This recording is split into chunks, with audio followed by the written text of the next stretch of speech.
A car has crashed into a crowd of tourists in Beijing, killing 3 people. Let's speak to our China correspondent, Mark Stone, who is in Beijing for us. And what happened, Mark? Well, it's a very unusual story, given where it happened. If you take the reports at face value, then it was a simple car crash. 3 people inside the car, which was a Jeep, we're told, were killed.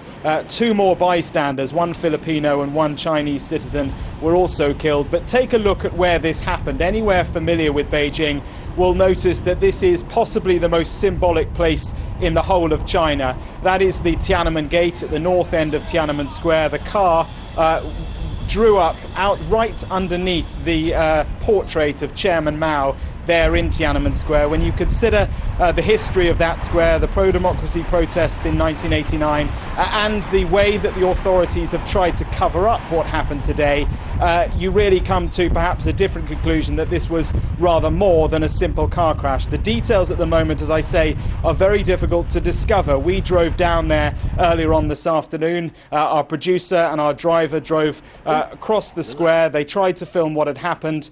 They were stopped. They were detained for 20 minutes and their footage was deleted. That gives you a sense of just how much the authorities are trying to control what happened here.